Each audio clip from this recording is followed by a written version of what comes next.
Заселение значительной части острова Великобритания германоязычными племенами из континентальной северо-западной Европы в период с середины V по начало VII века нашей эры сыграло важную роль в формировании английского языка и в целом королевства Англии.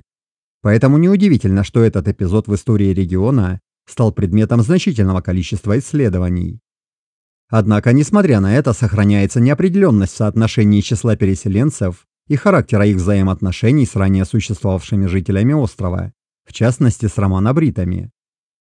Традиционно до развития современной науки знания о заселении Британии англами, саксами, ютами и фризами основывались на двух исторических текстах: церковной истории народа англов и англосаксонской хронике. Считается, что церковная история, написанная Бедой Достопочтенным, была завершена в 731 году, а оригинальная версия англосаксонской хроники была составлена в конце IX века, и ее копии обновлялись по крайней мере до середины XII века. Оба этих документа описывают массовое вторжение и быстрое вытеснение коренного населения, что впоследствии было оспорено археологами. Их данные свидетельствуют о том, что изменения, связанные с прибытием германоязычных племен, происходили относительно медленно, что противоречит идее о быстрой замене романобритов. Анализы изотопов кислорода и стронция англосаксов показали, что лишь небольшое их количество происходит из континентальной Европы.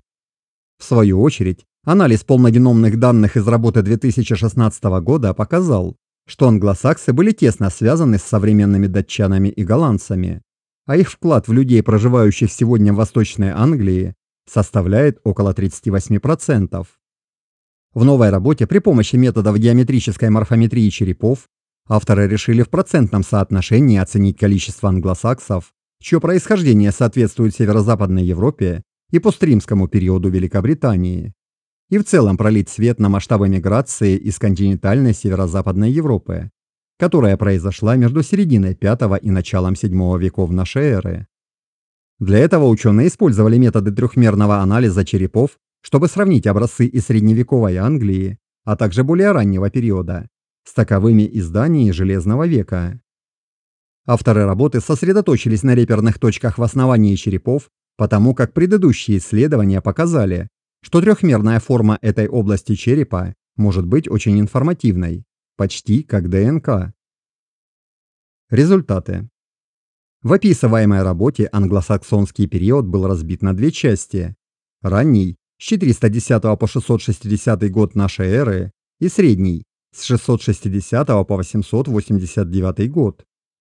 Анализ ранних англосаксонских скелетов показал, что от 67 до 75% людей из англосаксонских погребений имели континентальное происхождение, как в северо-западной Европе, а от 25 до 33% местное происхождение, которое было наследием предыдущих периодов на Британских островах. Однако в среднем англосаксонском периоде картина меняется, и уже 50-70% англосаксов, вероятно, имели местное происхождение, в то время как только от 30 до 50% из них имели континентальное европейское происхождение. Стоит учесть, что авторы работы решили разделить мужчин и женщин в анализах, а когда для проверки объединили выборки, то полученные результаты были практически идентичны, а стало быть, мужчины и женщины внесли равный вклад. В этих разделенных дополнительных анализах 69% предков женщин раннего англосаксонского периода по оценкам происходили из территории современной Дании, а 31% из досредневековой Англии. Однако в среднем периоде уже 52% их предков были из досредневековой Англии, а 48% из Дании. Тот же анализ для мужчин показал, что в раннем периоде 70% их предков происходили из Дании, а 30% из досредневековой Англии. Так же, как и в случае с женщинами, картина изменилась в среднем англосаксонском периоде, когда 63% предков мужчин происходили из досредневековой Британии, а 37% из Дании. При этом более ранние исследования ДНК показали, что большинство переселенцев были мужчинами. Было бы хорошо объяснить такое несоответствие. Ранее для изучения числа мигрантов из северо-западной Европы были использованы исторические записи, а также изотопные и генетические анализы. Но, как и упоминалось, Исторические записи в церковной истории народа англов и англосаксонской хронике описывают массовое замещение местного на тот момент населения большим количеством германоязычных людей из континентальной северо-западной Европы. Правдоподобное объяснение несоответствия между результатами ученых и историческими текстами состоит в том, что последние просто не точны. Церковная история и англосаксонские хроники были написаны через несколько столетий после рассматриваемых событий, и поэтому вполне возможно, что их авторы сильно преувеличили число переселенцев. Возможно, что континентальное европейское происхождение было более престижным, чем местное, и это побудило большинство поздних англосаксов утверждать, что их предки были из северо-западной Европы. Существовало также мнение, что жители Средневековья верили в изначальное разделение людей на народы, рода, нации с общим происхождением и культурой, которые обычно и естественным образом образовывали отдельные политические единицы. Поэтому в их понимании англосаксы могли быть исключительно потомками германоязычных переселенцев. Кстати, часто в комментариях встречаются представители схожей точки зрения. А что касается несоответствия результатов изотопным исследованиям, которые показали, что лишь немногие англосаксы были выходцами из континентальной Европы, то этому существует несколько потенциальных объяснений. Анализ изотопов кислорода и стронция, извлеченных из зубов, проливает свет на то, где вырос человек, а не на его происхождение. Таким образом, вполне возможно, что некоторые, если не все люди, которые считались местными, имели родителей из континентальной Европы, но сами выросли в Южной Британии. То есть, они были переселенцами во втором поколении. Но также возможно и то, что существовали региональные различия в количестве германоязычных переселенцев. Помимо этого, изотопные исследования могли недооценить число выходцев из континентальной Европы, потому как в нескольких исследованиях были выявлены дополнительные неместные люди в выборках.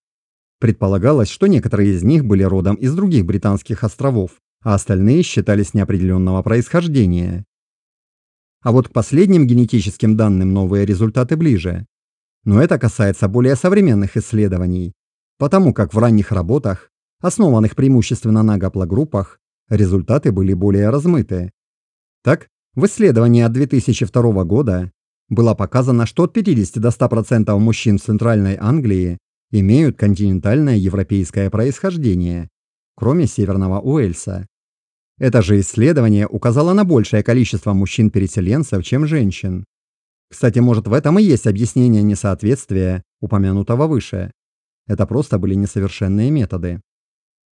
Но в более новых работах процент выходцев из материковой Европы в Англии составляет от 10 до 73%, в зависимости от региона. Поэтому, в отличие от исторических текстов и изотопных анализов, новые данные не противоречат имеющимся данным ДНК о происхождении англосаксов.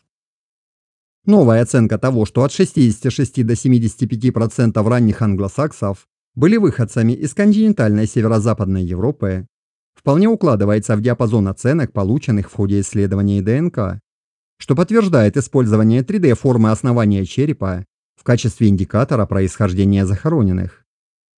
Однако новые результаты показывают, что число англосаксов континентального европейского происхождения сократилось примерно с 67% в раннем англосаксонском периоде до примерно 33% в среднем периоде. При этом авторы отмечают, что ранее заметных изменений в относительной численности местных и неместных жителей между этими периодами выявлено не было. Об этом не упоминается в исторических текстах, как, собственно, и в исследованиях изотопов и ДНК. Существует несколько потенциальных объяснений такого изменения. Первое.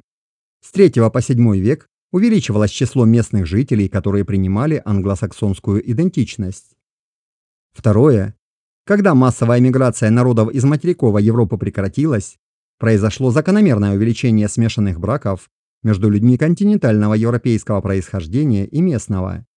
При этом это могли быть потомки переселенцев из северо-западной Европы уже не в первом поколении. Третье. Возможно, что миграция из материковой Европы все еще продолжалась после 660 года, но со значительно более низкой интенсивностью, чем в предыдущий период. И четвертое. Увеличение доли лиц местного происхождения было следствием того, что они попросту превосходили по численности переселенцев из Северо-Западной Европы. Определение того, какая из этих гипотез или их комбинаций ближе к действительности, потребует дальнейших исследований. Но стоит отметить, что неплохо бы и в данном исследовании объединить антропологические и археологические данные с изотопными и генетическими по тем же образцам. Но будем довольствоваться тем, что есть, и ждать продолжения. А в целом новое исследование предполагает, что англосаксы Британии с примкнувшими к ним ютами и фризами состояли не только из людей родом из континентальной северо-западной Европы, но также из многих местных жителей с родословной из досредневековой Англии. При этом доля местных жителей увеличивалась со временем, и к среднему англосаксонскому периоду люди с местной родословной уже превосходили людей с континентальной европейской родословной. Вполне возможно, что со временем англосаксонская идентичность была делом добровольным и престижным. А я благодарю за просмотр, адекватные комментарии, подписку, и особенно хочу поблагодарить тех зрителей, которые помогают каналу материально.